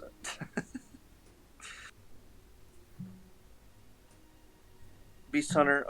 Beast Hunter. By the way, solid multiplayer. If you're going to do, if you're gonna force yourself and hate yourself and want to do that Naglfar quest, Beast Hunter does work. Beast Hunter 10 works for everybody in the party. Works for everybody. That was a nice fix that they did. Or a nice implementation. Fix. I mean, to be fair, for the people that run the other battle, I mean the gates, and want to do god gates and stuff, that is very nice. For like the final screen, hands down. The boss wave for like the 6-star materials. That's for the people that don't have a Beast Hunter 10 or that want to get carried for it. Or if you want to run an alt and you want to bring them along and Beast Hunter 10 for them, yeah, that's actually kind of nice. They fixed a bunch of the multiplayer related bugs. In that like you can't run level 1 arcs and learn all the skills anymore. I don't think you can use it to add yourself as a friend anymore. They seem to have fixed, was it the sparring issue where you would spar somebody and then you could use them as a support unit? So they seem to have ironed out a bunch of the kinks from the previous multiplayer implementation. So they definitely fixed some stuff. Unfortunately, some of that stuff was actually things that benefited players. Like having yourself as a friend is apparently dope. I'm not privy to that, but Damos is. Yeah, nor am I. I didn't add myself. I was afraid. I was afraid of the implications that I could just like self-cannibalism. I don't know. Yeah. I would never want to use anyone else again. Which is like, listen, I'm just trying to behave myself and maybe eventually get back into the good graces of of the company. Steam client. That's the only way. Yeah, right. Just vac ban people that cheat. Easy. Hopefully that comes soon. I'm not supposed to be looking at this on my phone. Well, your stream has ended, so nobody can see what you're looking at. Did you close it real quick? That. Very nice. Oh, you didn't mean to. Listen, perfect timing. Perfect timing. Guide video for Zekus. A lot of people, I think, going back about 10 minutes, people in the chat, when you were talking about how good Zekus is, he feels very mediocre to a lot of people. I've seen some comments that if you don't have science flag, is that unavoidable? That is easily best in slot for him, especially if you have a caveat to that. Either his two roles, right? His two main roles you're going to use him in. I mean, if you want to use him support, go ahead, but like this doesn't really apply to that. If you want to use him magical DPS, his best setup is going to be Science Flag and Science Magic, preferably hydrogen sulfide, which makes him absolutely busted. Unfortunately for his physical DPS side, Science Flag also plays a very, very important role to convert his intelligence. It's like a second Thaumaturge during 2 or Thaumaturge during plus, which makes his damage go kind of bonkers. Do you want to show that item off just for people? I know Rodimus Prime. I don't know if you're familiar. I hope people, if you don't have it already and you have the ability to ether grind it, do it. It is the best item in the game for intelligence-based physical DPS, like Sage Zekus. I mean, Shift Lilibet can be built that way. G. Luciel? Lagrabos. Or not so much? Who? G. Luciel? Gluciel? Yeah, absolutely. Mm-hmm. This is best in slot on her too. So if you have this if you have the Science Ark, the Light of Science Ark, and you have the ability to grind this, do it. But if not, I mean, he probably will. He won't be. He won't be the best unit you could possibly make him. Now, I mean, if I was one to of his build big things is that he's super flexible. Yeah. He's like a rainbow mage, you know? So even if he's not capping, he will always be able to do consistent damage to enemies, regardless of what their, I mean, almost regardless of what their elemental resistances are. And that applies to both his magic side and his PDPS side. It's kind of to his detriment because it means that his kit doesn't really support like a ton of lightning damage or a ton of fire damage. It's mostly focused on ice. Just for like straight benefits to it. I think like ice attack raise 2 or ice high boost or something he's got. Yeah, it's ice attack raise 2. So I mean, he's not going to do like completely, totally over the top, crazy capped out damage on everything without Science Flag, right? That's what makes him best. But you are going to be able to build him individually for almost any situation you can run into. And then you will be able to build him to cap. You know, if you're doing fire stuff, you give him the fire attack raise. If you're doing lightning stuff, you give him the lightning attack raise. If you're doing arena, you give him blizzard, and then you just don't worry about him ever again.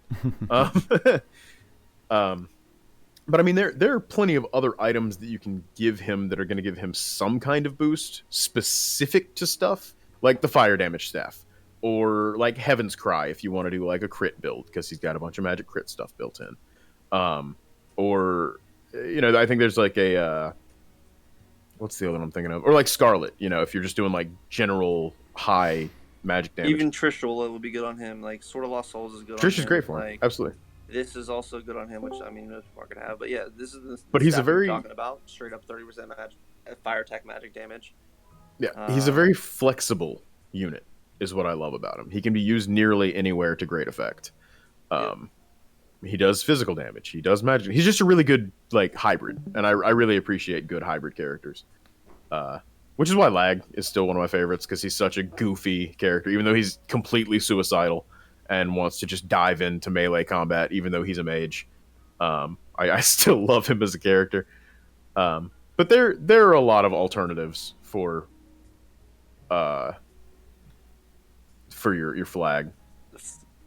It's the best for sure, but there's other stuff. If you want to optimize him, flag is best. But if you want to give him the ability to still hit pretty hard, yeah, I would say probably Heaven's Cry is probably my next. If you're building physical DPS, probably Heaven's Cry, and then either Trishula or Maglion, or Trishula or Techblade. Techblade is very understated. I mean, we've talked about it a lot, but it's one of the better skills, especially since 2 of his S1 and S3 have ranged, and it's free to get because it's in a shop in Port Marquita. That's probably one of the better ones to use. It helps a lot with his normal attack damage as well, which gives him bigger Goddess Kiss procs, which gives him, you know, more sustainability. And if you want, I mean, if you have the Zlorg Sword's great on him because it also allows you to use Mythical Relief and Sword High Boost and all kinds of cool stuff to boost his physical damage. And it elementally unlocks his usually ice ult. Yes, that is also true. But like, he can be built a multitude of ways. Now, I usually build him physical DPS because magic in this game not really that useful at the moment, except for like just having it in tower. And his resistance penetration is great. To just be sufficient in tower with one type of spell. But yeah, I mean, Sage Zekus he's gonna feel a little lacking. Like when I'm hitting 19,499 cap damage, that's because I'm maxed out. With Science Flag, with units like Gen and Senku along with him that boost that physical damage. So like, you can't just roll off a skill tree and then roll in like 50 SC and just be capping. Like, it's not going to happen.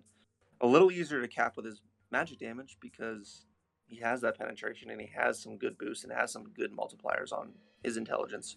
But yeah, Sage Zekus ain't that easy to build, unfortunately. Yeah. Unless you get Science Flag, you're gonna have to build him for like specifically for stuff. If you've got Science Flag, you can do a much more like just general kind of build where he's gonna be all around very good.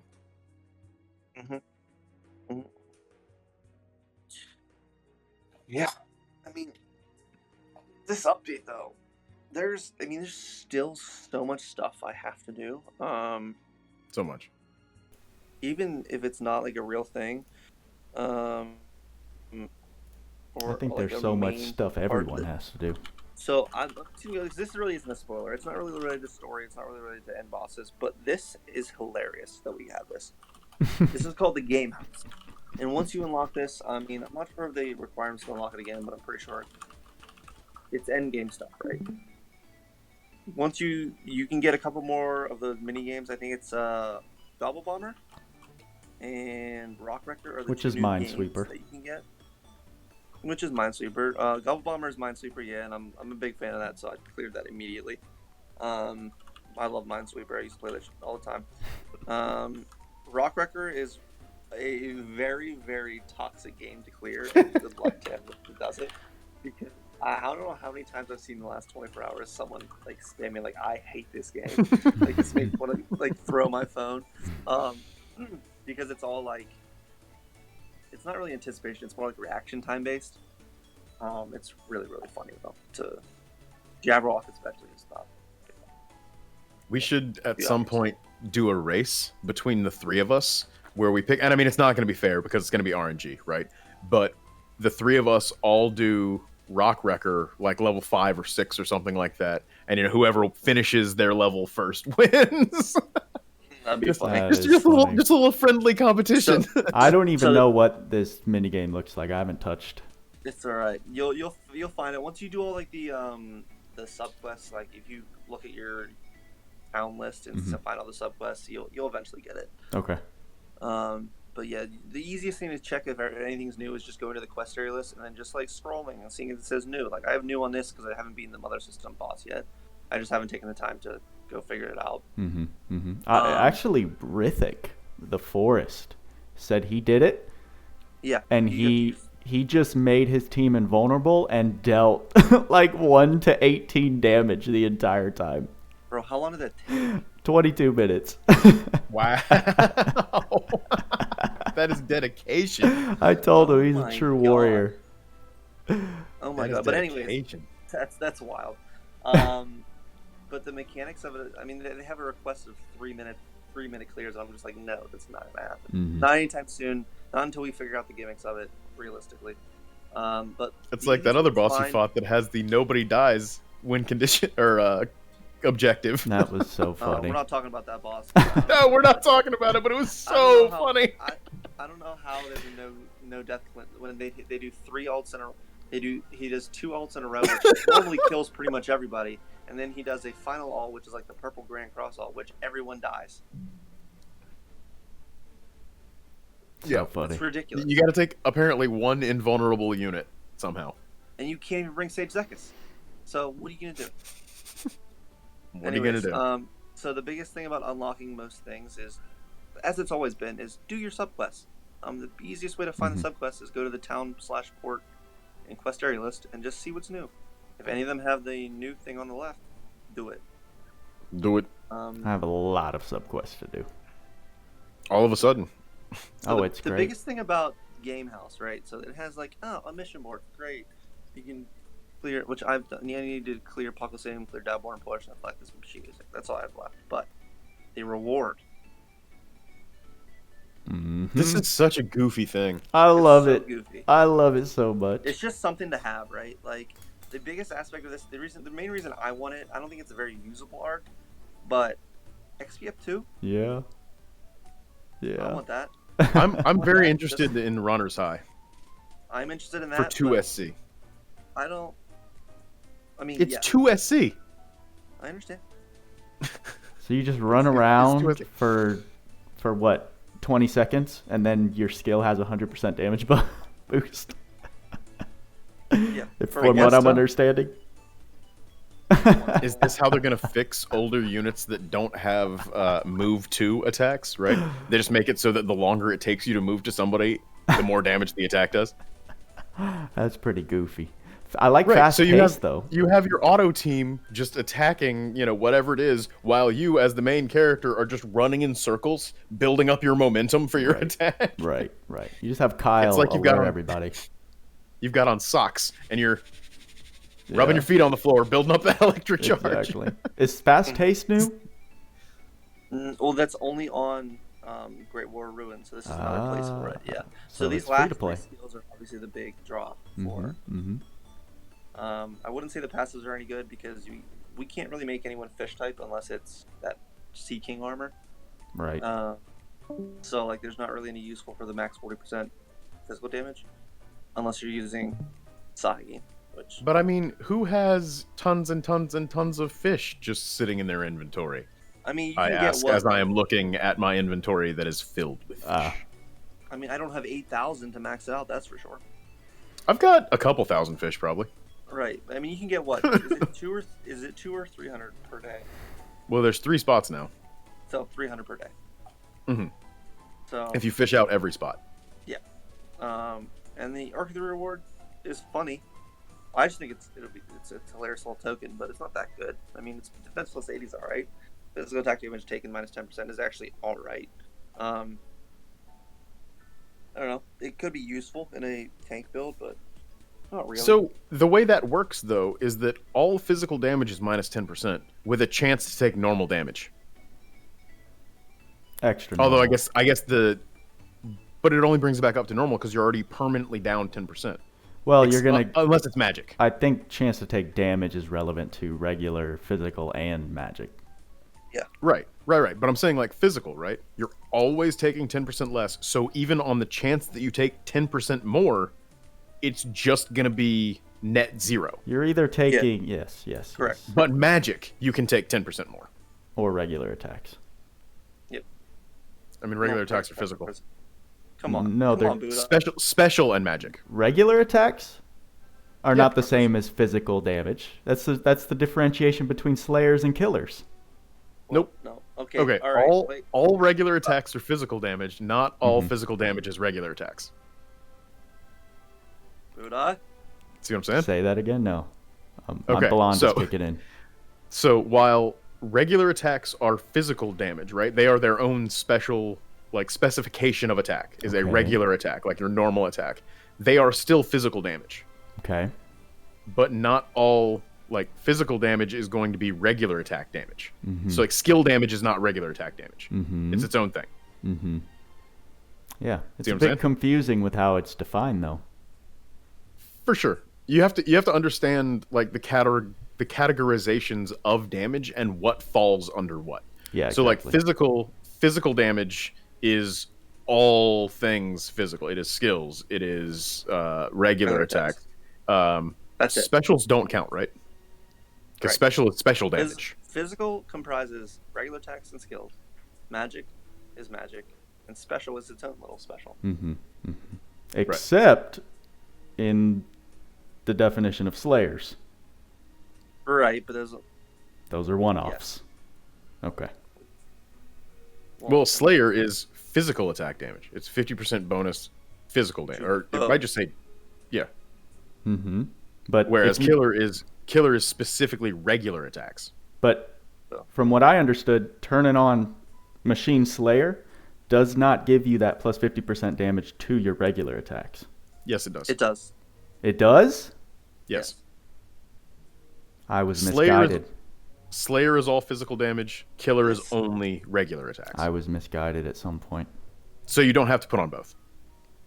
No, Slayer is I effectively- thought, yes, right. You don't have to put on both. Mhm. Got it.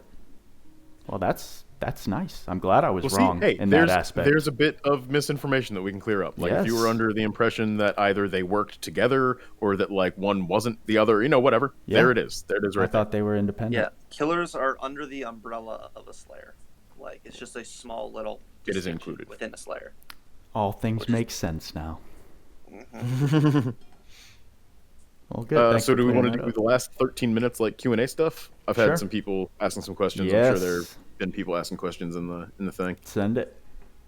Somebody said, why is science magic good? Science magic is good because it's not regular magic. No, so science magic doesn't suffer from the same time stop restrictions, so you can cast it on top of itself. So like generator, you can have 2 or 3 generators going on top of each other. H2S, you can have multiple clouds of hydrogen sulfide going at the same time. So you can like stack the DPS and actually get closer to having real DPS like time stop magic used to. There are also a bunch of specific items and effects that give bonus science damage on top of being like regular magic damage boosted. They also get that, so they're just easier to get to cap with.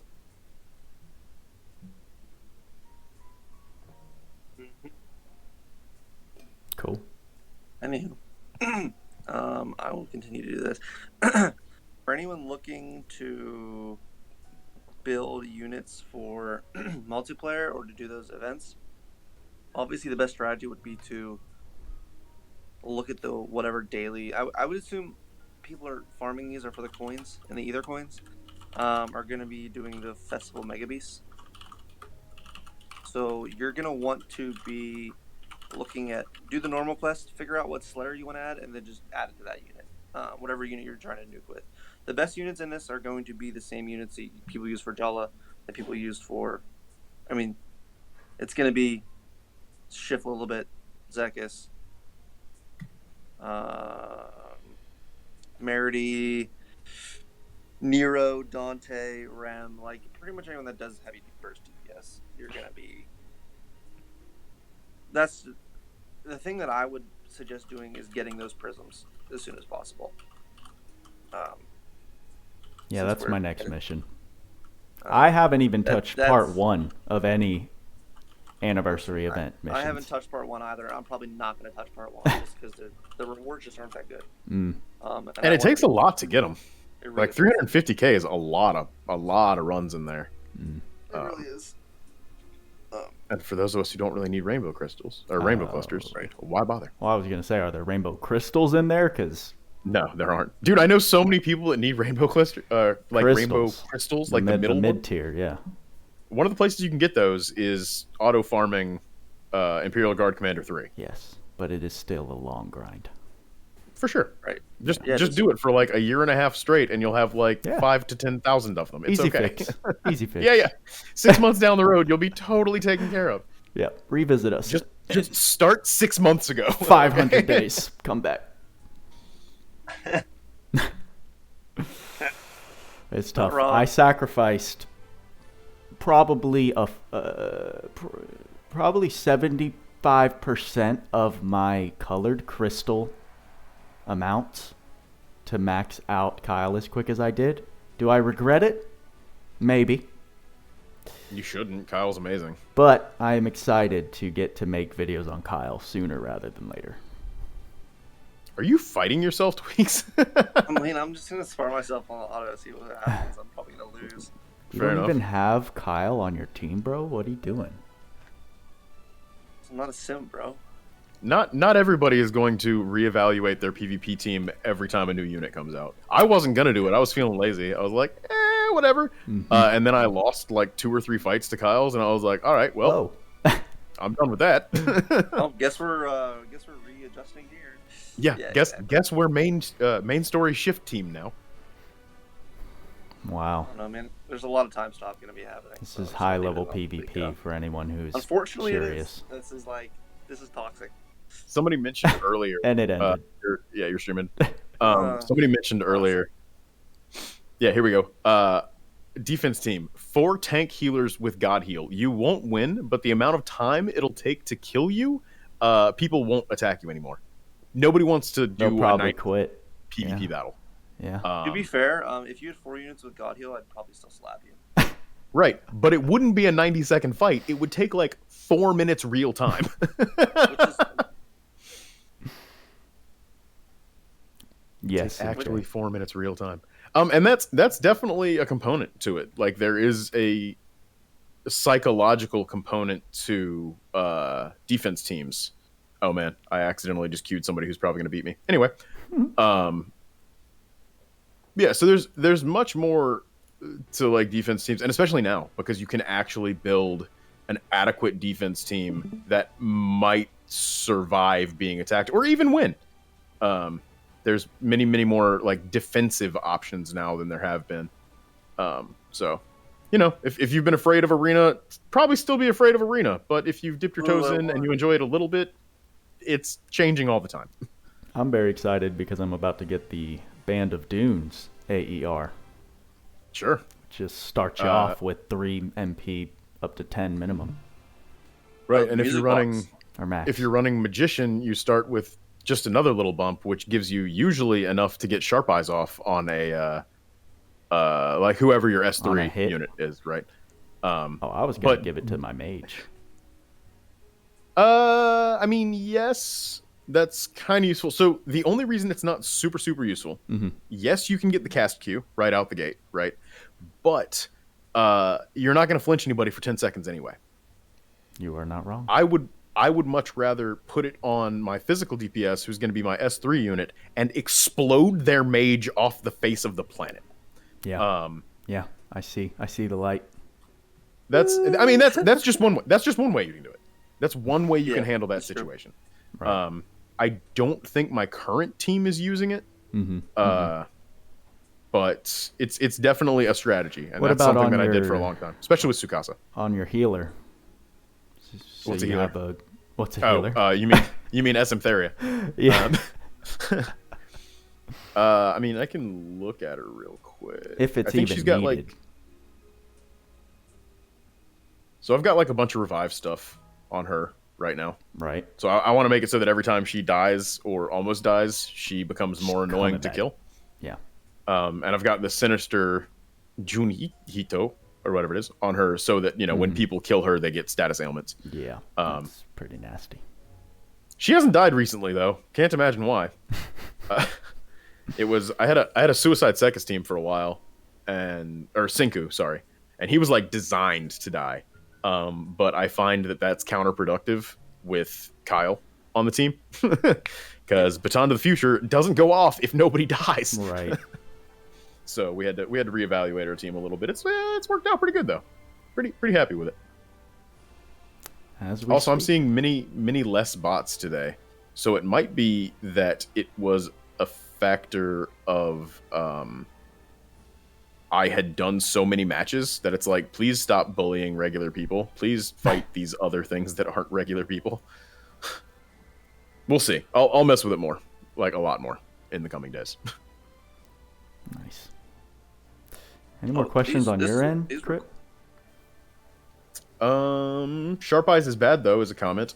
Somebody asked about the new UR Ark and its AER. My response was the AER is okay, but I prefer Sword of Souls in 95% of situations. It's just the Drav Ark Ether Reward, but fire, right? More or less. Without the int buff. They're comparable for sure. But yeah, I like Sword of Lost Souls better in almost all situations, because like 15% physical damage, right? Disgusting. Like dope. that's incredible. And 15% special damage and conversion on special to neutral or whatever. Yes. Yeah, no, super wild. And you're only going to be using one sword. Although if you're dual wielding, why not take both?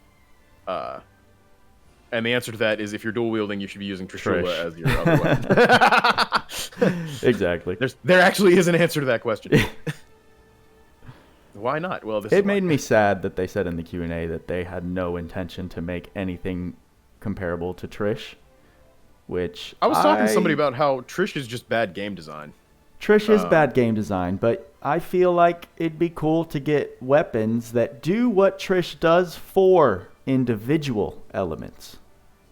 For sure, Maybe and they've said they're not kind of like all. gonna build it more into units. Yeah, which is another gripe. But if the way they're gonna build it into units is fire to light conversion on S2 or I'm sorry on S3 and special, like awful. That's kind of off base.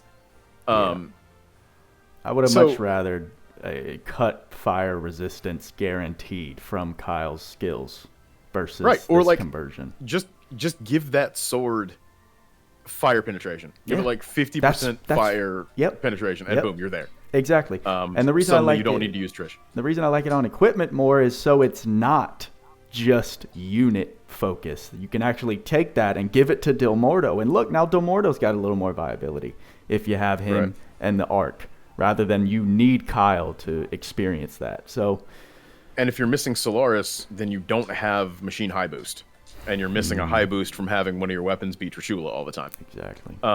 So yeah, I'm very much in the camp that Trishula is bad game design, right? But it already exists. It is already in the game. They cannot remove it. Imagine if they removed or changed Trishula at this point. People would freak out. Yeah. People would lose their shit. That's not what I want either. That's not what I want either. But it does exist. So now that it exists, we need alternatives. There needs to be something else that we can use that is of the same tier as Trishula. How do you do that? You know, what's the solution to that? Well, I'm not a game designer. I don't know. That's not my job. But I mean, you could do things like stacking debuffs to the resistance that you are like dealing with, right? And I think there's an arc that does something like that. I think Sulfurina or Sulfur Pond might do something like that.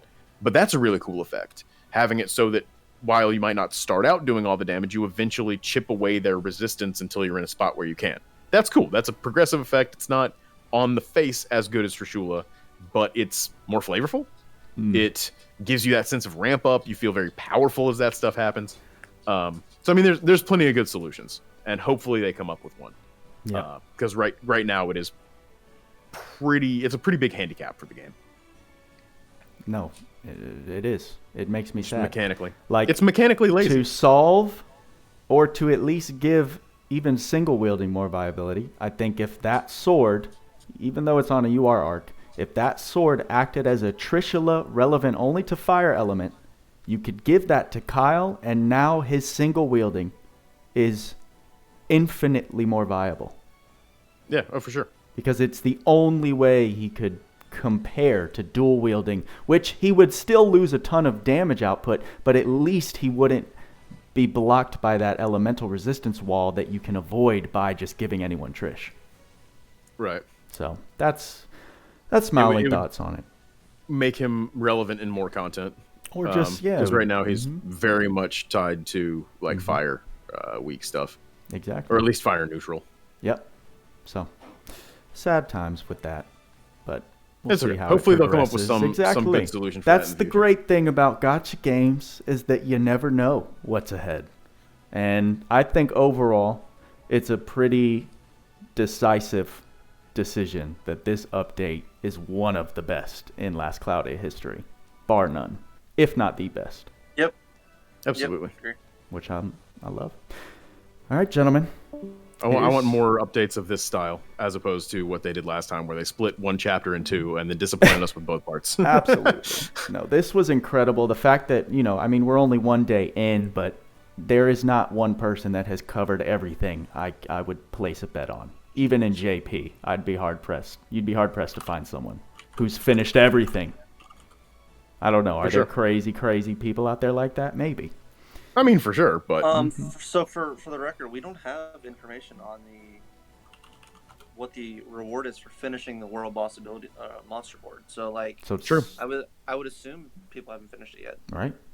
There are many things that we still need to know. So.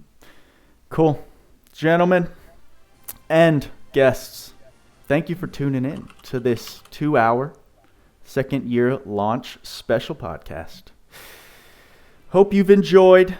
Thank you to my co-hosts again for being here and kind of taking over for me with my limited opinions on everything. We didn't have a lot of time to get this one together, you know. All this happened yesterday, and I mean, I to some extent I knew this was going to happen because, like, okay, we're going to have all this stuff come out, and all of us are going to be consumed by it. Yep. You know, we're going to have a lot to talk about, but it's going to be very unfocused. You know, we saw this coming and still didn't plan for it, which I guess is kind of our fault. But you know, there's so much to do. But that's why I'm excited for next week. There's so much to do. Next week. Oh yeah, next week's gonna be great. Entire week to flesh out so much. I'm gonna get back in it. I think a lot of viewers are going to have more questions because they'll have time to actually explore everything. So I think next week's podcast will be really good. We'll come in with our typical agenda and script, and yeah, it's good. But I think this was a great one just to touch the surface, and even then, there's still stuff we probably forgot to talk about. Absolutely. But on that note, I'm gonna cut this so I can start editing. Understandable. Yes, sir. So right, y'all brother. know what we Thanks for having say. us on. Thank you, Tweacz. Thank you, Crypt. Work hard, play harder. See you in the next one.